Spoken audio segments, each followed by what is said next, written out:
Okay, so my name is Shaeley Santiago, and I'm presenting on constructive academic conversations for English learners today as a part of Virtue at EL18. Also using the hashtag academic conversations. A lot of the ideas I'm going to be sharing today are from this book by Zweers and Crawford, named Academic Conversations, published in 2011. Zweers has also collaborated with some others, O'Hara and Pritchard, to write this second book, Common Core Standards for Diverse Classrooms. So I'll be referencing this one as well. And then I did take a few pieces of information from How to Reach the Hard to Teach by Jenna Echeverria, Nancy Frey, and Doug Fisher.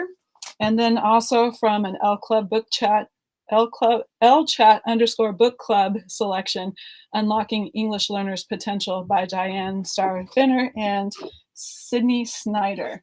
So let me go ahead and pull up my presentation on the screen and share with you. And I think I've already put the link to it in the chat box so that you can access it that way as well. Okie doke. And hopefully you can see my presentation now. There we go.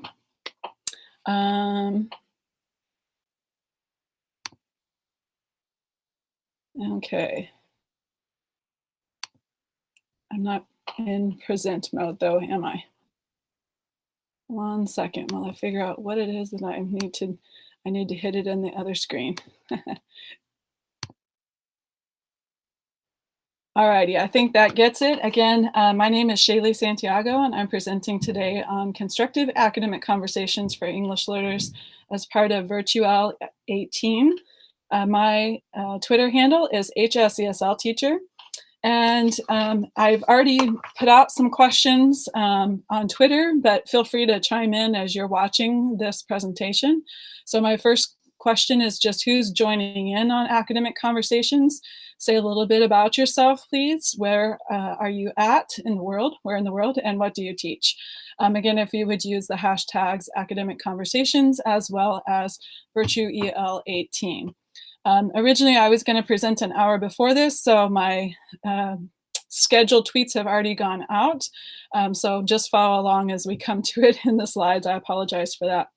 A little bit about me. I am an ESL instructional coach and teacher on special assignment, but I came out of the high school classroom. And so my career as an ESL teacher, about 14 years in the classroom. I started at a middle school and then taught in a high school here in central Iowa. I live in Ames, Iowa, and currently teach for Ames Community School Districts. So from that experience, I used Jeff Zweers and Mary Crawford's book, Academic Conversations, to help in my classroom instruction. And so today I'm going to share with you a little bit about my experience using some of the tools that they mention in the book, as well as since I've gone on to be a coach, working with some other teachers who are doing similar things in their classrooms. Oh, I have to remember which computer to click the slides forward on. So a few objectives for our session today. We want to identify 3 critical elements of constructive academic conversations. And we want to reflect on student conversations as evidence or data that we can collect to inform our instruction in the fashion of formative assessment. So we have to start by talking about what are constructive academic conversations. You might have heard the term academic conversations before, and perhaps you've heard of constructive conversations, but I doubt you've heard the two of them together. So I want to give you a few definitions from Zweers and Crawford's book. In the book, they define academic conversations as sustained and purposeful conversations about school topics. And then they go on to talk about constructive conversations involving students taking turns to negotiate meaning or dig into a topic through co-constructed ideas, clarifying each other's thoughts, and supporting opinions. So really what we're talking about here are how students talk to each other in pairs or small groups. No more than 2 or 3 students is really what I'm focused on in this presentation, but the group could be a little bit bigger than that.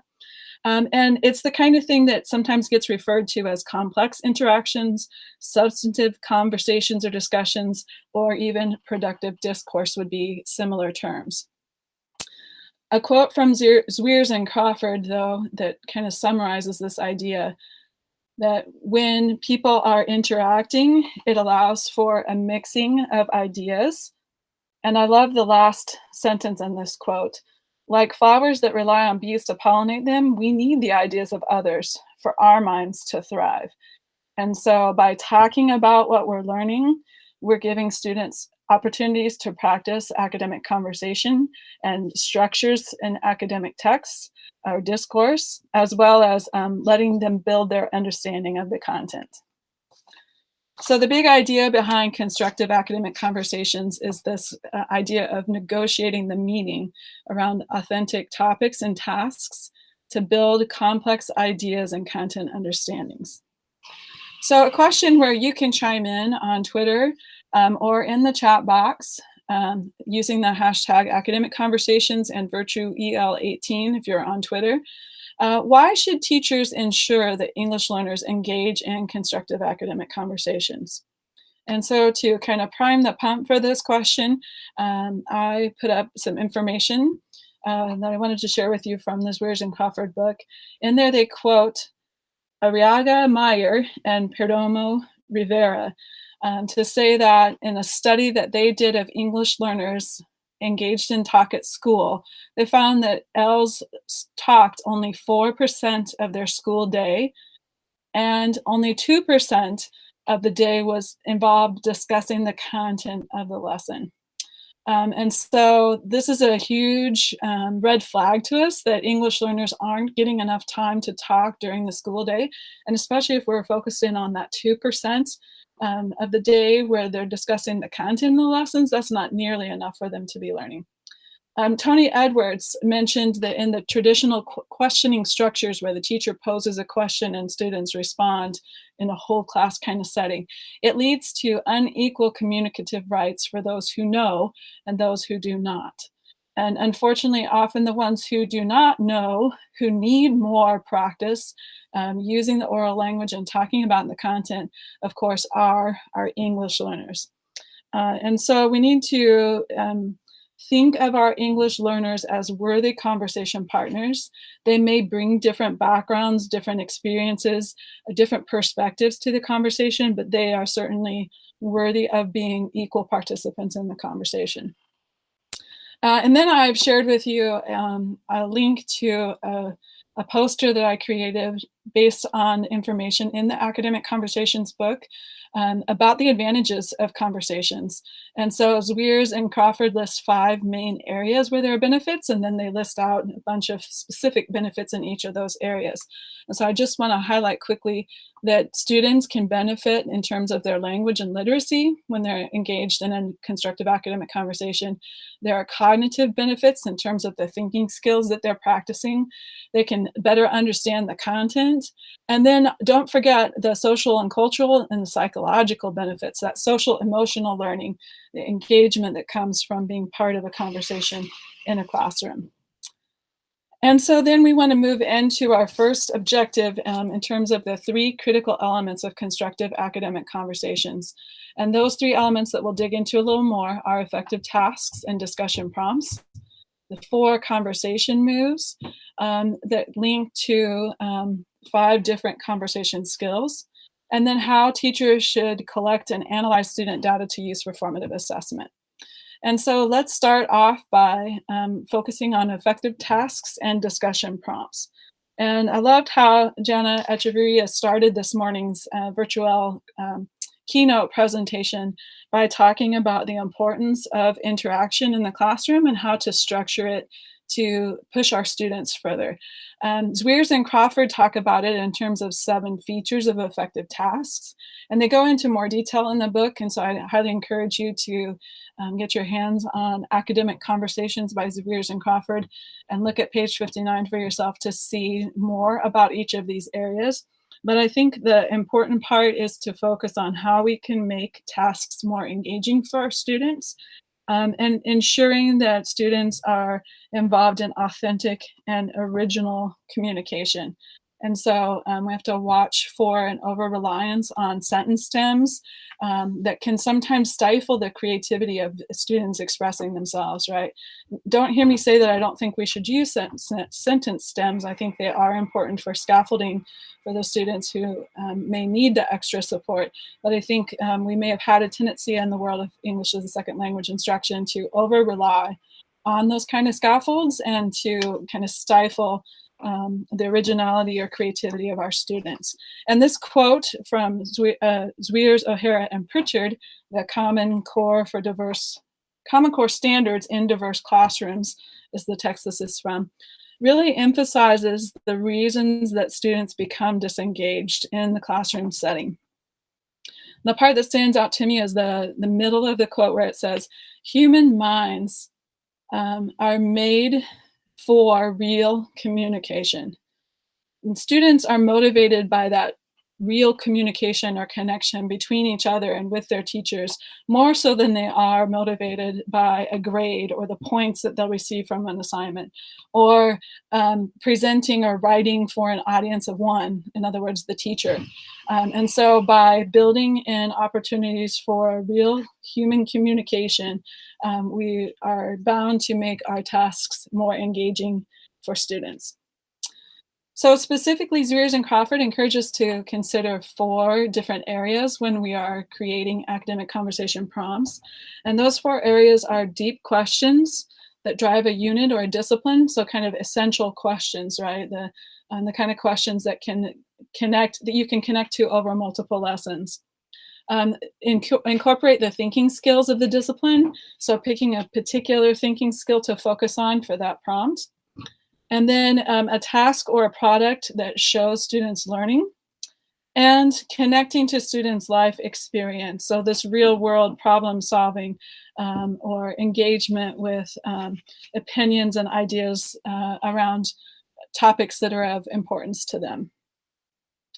So let's take a moment to look at some sample prompts as we search for that right mix of personal engagement and academic development. So this first one is one that does not do a great job. Really what this one does is it just lays out there in a very broad sense, choose a topic and discuss it with your partner. So we're not even being explicit about our expectations of students. While it does give some choice to students, there can be a plus to that, but we've left it too broad and open, right? Here's a second example, and this is one that I actually used with my students. And in a few slides, I'm going to show you a conversation transcript that came out of using this prompt in my class. And I said, given the high divorce rate in Western countries, should we go back to arranged marriages rather than love marriages? So we were getting ready to study Romeo and Juliet in my English language development class for high school students. And this was a prompt that I gave them to get them kind of thinking about the topic. In reflecting on this prompt now, one thing I think I should have done was to be more specific about how they could share their ideas out beyond just the conversation with a partner, right? So there wasn't any opportunity for them to share their ideas or try to persuade someone else beyond just their partner about if we should have arranged marriages as opposed to love marriages.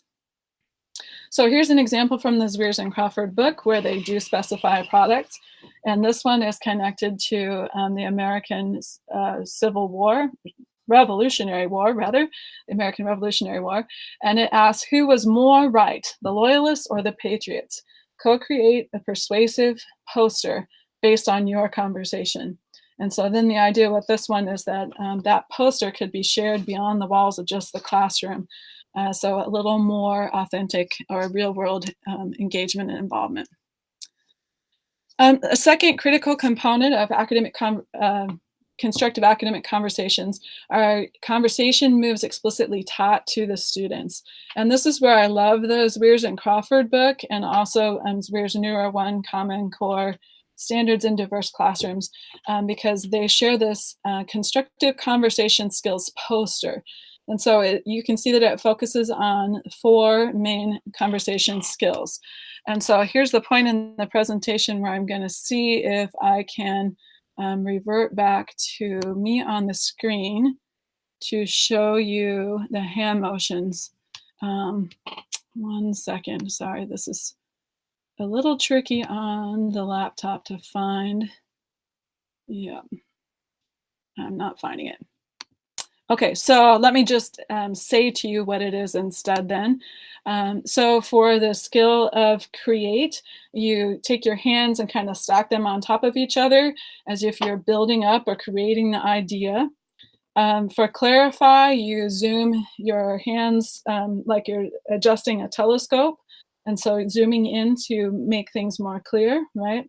And then for fortify, you use one hand as a tabletop and you take your other hand with 4 fingers and put it underneath the flat tabletop hand to represent the 4 legs holding up the table.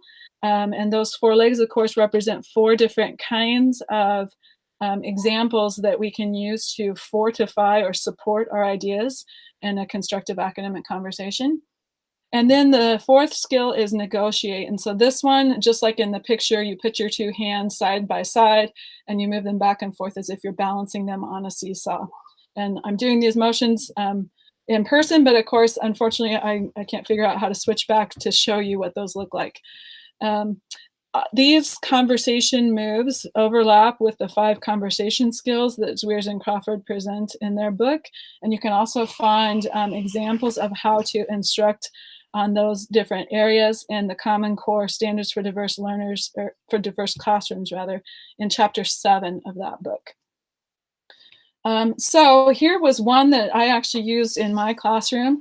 I did a fishbowl conversation to model for teachers. And again, in the keynote this morning for Virtual 18, Jana Echeverria mentioned that we need more modeling. She said in her experience going into classrooms, she doesn't see nearly enough teacher modeling happening. And so a fishbowl conversation is a great way because you have 2 people conversing and everybody else kind of around them watching, hence the metaphor of the fishbowl, right? And it can be set up in several different ways. In my case, I had my instructional coach come in and be a participant with me. So the coach and the teacher were the models. You could also, as the teacher, select a student or ask for a student to volunteer to be part of the modeling. Or you could have 2 students selected to be the model for the conversation. Whichever format you choose in terms of who the participants are, you want to make sure that you assign your observers a task. So some sort of data that you want them to collect or to watch for during the conversation. In the case of the model that I did with my coach, I had noticed that my students weren't doing a great job of back and forth in the conversation with each other. And so I asked them to track how many turns each partner took as the coach and I had a conversation. Then we also modeled the use of some of the sentence starters that go with the fortify part of the constructive conversation skills poster. Other ideas, you could model non-examples, so how not to have a conversation, whether that's some of the behaviors, like not making eye contact or being distracted, or whether that's unproductive moves in the conversation, so saying things like, rather than prompting for, tell me more about that, or could you explain what you meant when you said? And so you could use it to show students what not to do in a constructive academic conversation. And then a third possibility is to have students using the rubric that they'll be scored when they have a conversation and let them practice how they would score the fishbowl conversation that they're watching. So have them be using the rubric themselves to score.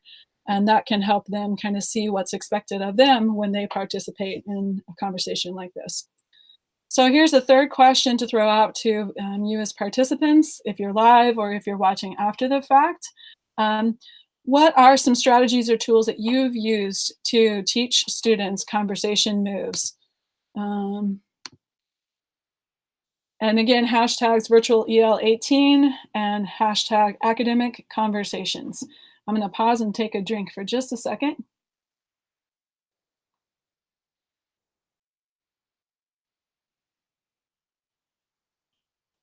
And I can see that we do have comments coming in on the YouTube live channel.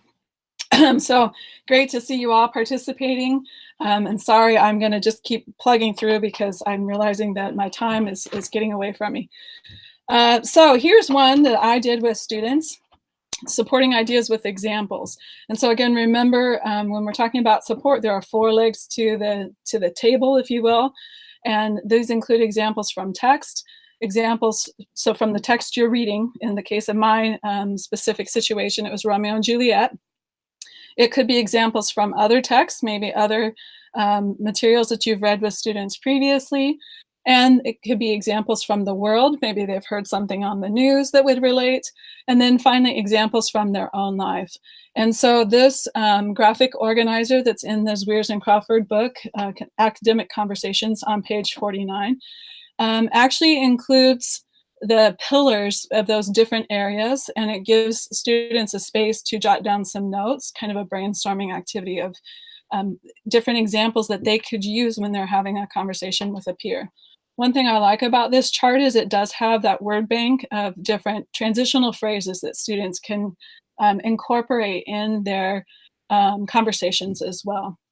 Another one that Zweers and Crawford have that I really love, but I didn't include in this presentation for you, is the argumentation balance scale. And so this one actually is like a little seesaw, and you can write ideas on little pieces of paper that you then balance on either side. And so that physical act of putting a number of points on one side or the other can help students see in a tangible fashion which side of the argument has better support for it. So I want to move into talking about argumentation a little bit more as we continue on.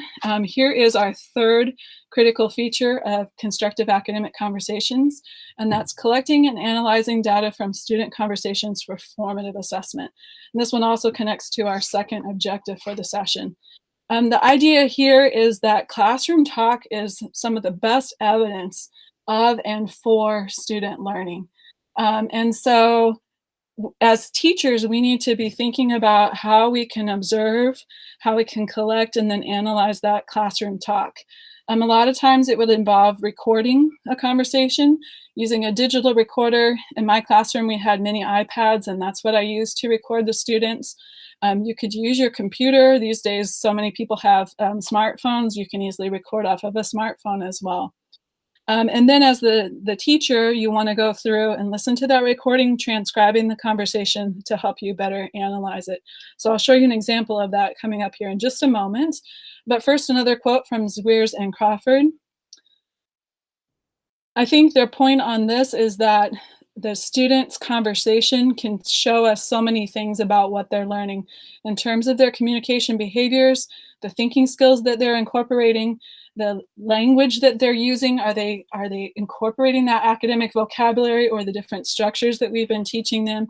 And then the content understandings. And so really it gets at the best of both worlds, more so than if it's just something the students have written, or especially like a test, a multiple choice question test that students have taken. So conversations give us so much richer information about how our students are learning.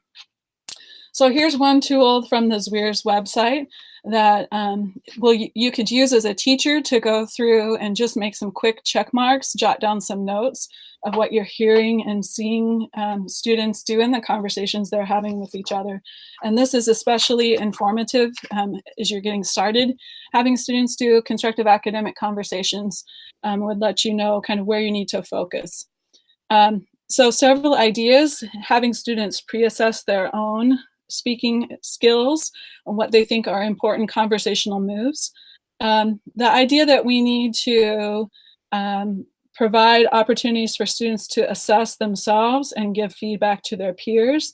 But an important point to remember is that we should always make sure we're aligning our lesson objectives with the way we're going to assess students in the end, and that whatever we expect students to be able to do in terms of the conversational moves, we need to make sure that we have explicitly taught those skills.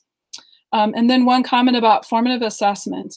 The purpose of formative assessment is to inform our instruction. And so if we do nothing with the information we gather during formative assessment, if we don't change our lesson plans, then we didn't truly use that data in a formative fashion. And so let me just give you one quick example of what I did regarding argumentation in my classroom. And this comes out of a massive open online course that I took through Stanford University's Understanding Language. This is their argument analysis rubric. This version is modified just slightly by the professional learning community that I was a part of, the secondary ESL team at Ames Community School District. So shout out to them. We focused in on the 3 dimensions of an argument: claim, the support, and language, especially the kind of the transitional expressions.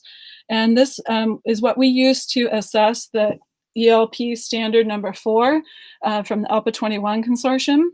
Standard 4 says that students will construct grade appropriate oral and written claims and support them with reasoning and evidence.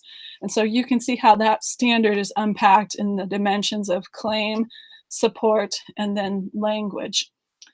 And so we had shared this rubric with students. It was the same prompt about arranged marriage versus love marriages.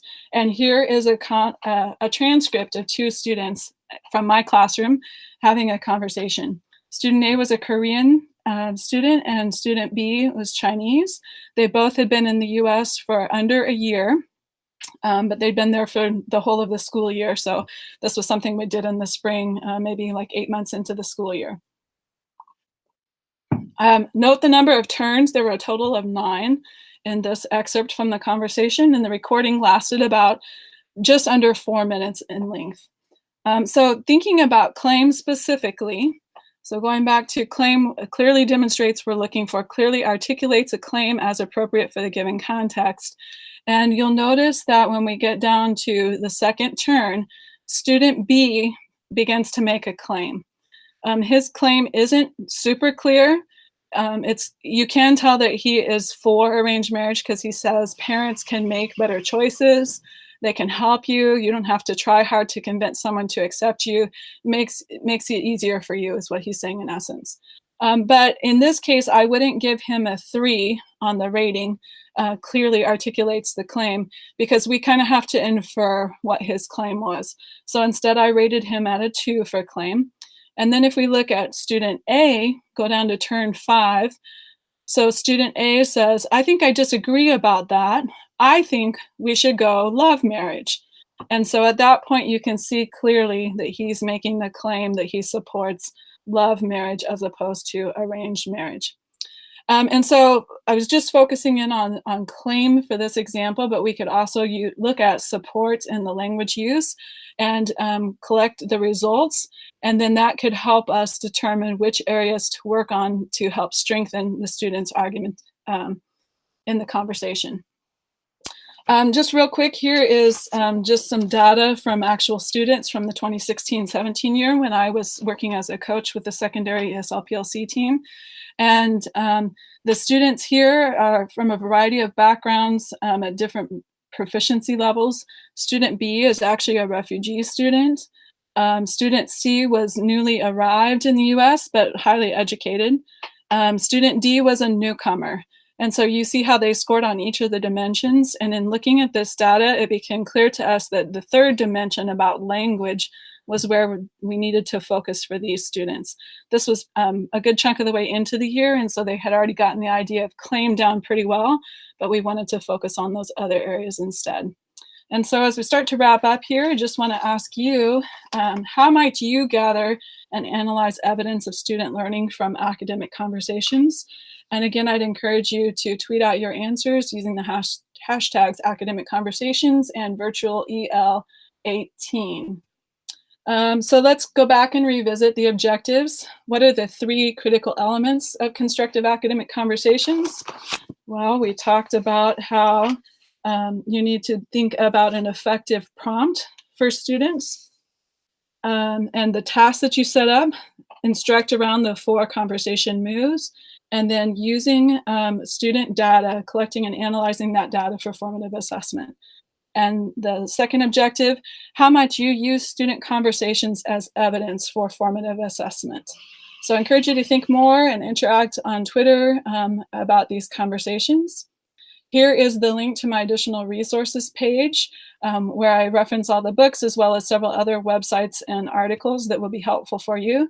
Thank you for watching this presentation, and also special thanks to Slides Carnival for the slides template, and photos came from Unsplash, and those are referenced in the specific slides. So thanks again, everyone. I appreciate you being part of this conversation, and I'll wrap it up for now. So you can go watch more virtual EL sessions.